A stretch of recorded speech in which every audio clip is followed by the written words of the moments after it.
moment one and all. In the previous lecture, we have seen the analogy between signals and vectors, and also we have started the concept of orthogonal signal space. So in this lecture, I am continuing the same previous concept called orthogonality, complete orthogonal set in the signals. Okay, so this is Amarnath Sharma, faculty from ECE department, PPR with Kavali. So orthogonal signal space. So the concept of orthogonal vector space can be applicable to the orthogonal signal space, where more than one functions are defined in signal space with orthogonal to each other. So such space is known as orthogonal signal space. So for example, like in vectors, VA dot BB equal to 0 when A is not equal to B, and it is equal to some constant 1 when A equal to B. So similarly, there are many functions, many signals like x1, x2, x3, x4, x5, x6, x7, x8, xj, xk, and so on. So xj of t dot xk of t over integral t1 to t2 is equal to 0. Therefore, j is not equal to k. Such system is known as orthogonal signal space for that time interval t1 and t2. It might be non-zero for other time intervals, but in that time interval they are orthogonal set. So in that time interval, by using those two functions, you can represent any type of using this signal space, we can define any signal. So that is orthogonal signal space.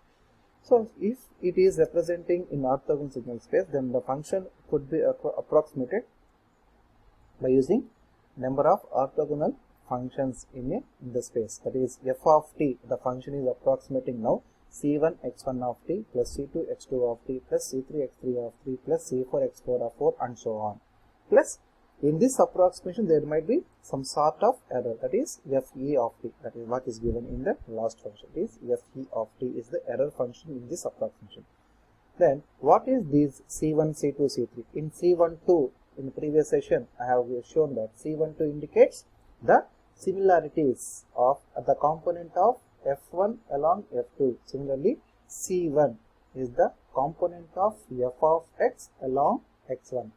c2 is the component of f of t along x2. cn is the component of f of t along xn. Like that, these are all the component or similarities of the fundamental function, the approximating function along approximated functions or along the orthogonal signal space. Okay.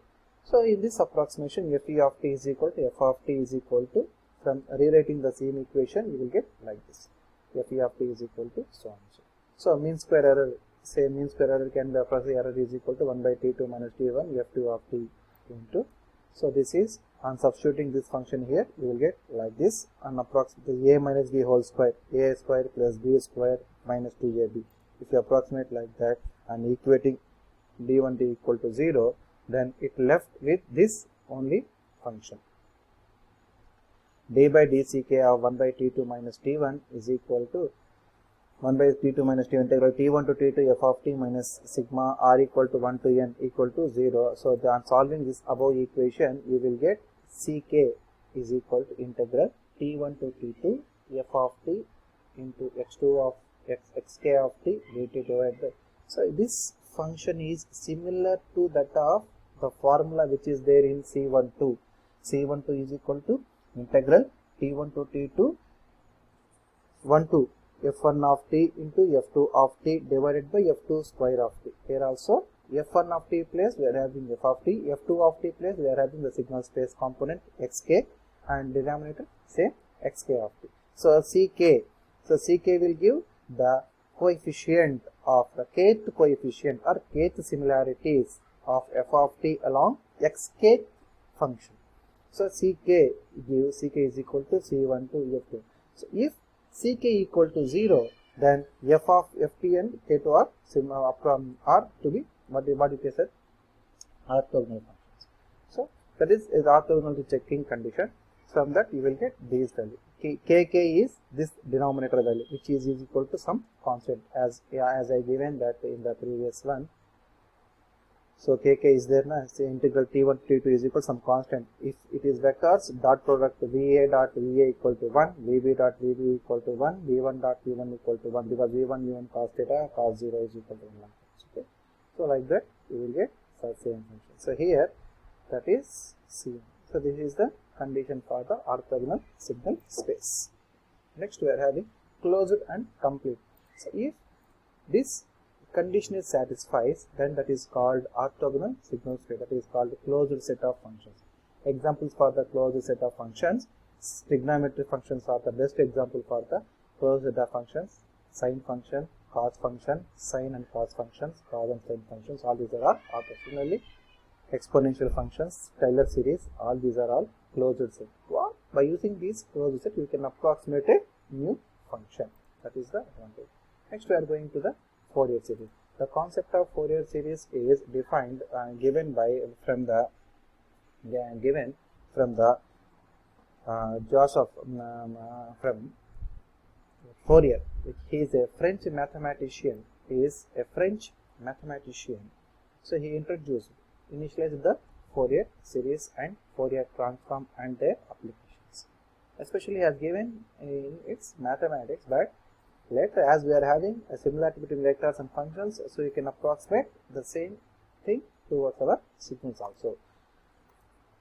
So what is the definition of Fourier series? A Fourier series is simply defined as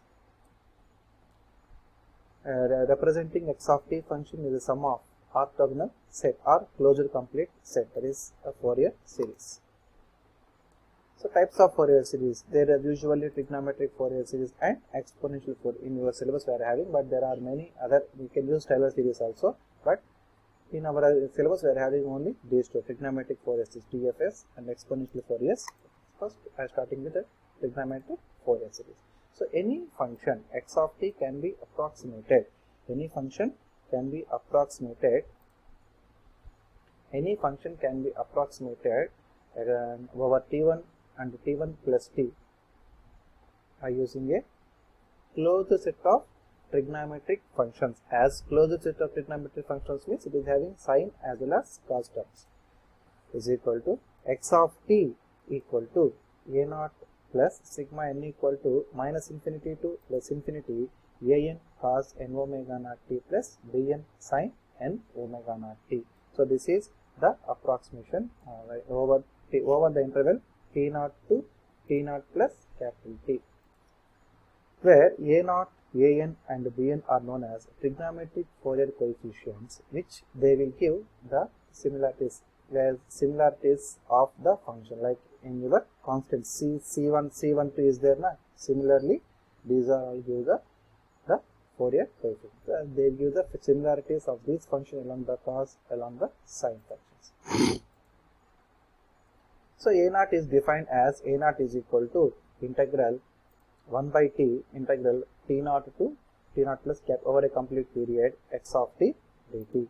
Similarly, an is equal to t naught plus the t naught plus t x of t cos n omega naught t. Bn is equal to 2 by t integral t naught to t naught t plus 1 x of t plus sin n omega naught x of t into sin n omega naught t.